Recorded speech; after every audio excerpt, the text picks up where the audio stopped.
大家好，今仔日要甲大家介绍的俗语是小贪软鸡腩。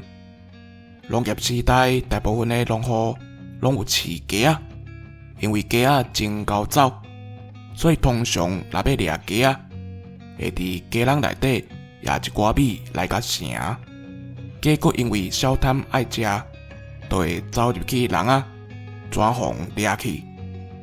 比在讲有个人野心真大，伫咧生理场为着要扩展伊的事业，无去甲风险了解好彻底，致使到买手的时阵，资金顿时袂怪，残本钱嘛去互加去。这个俗语就是要考劝人毋通伤过小贪，若无是会规个空哦。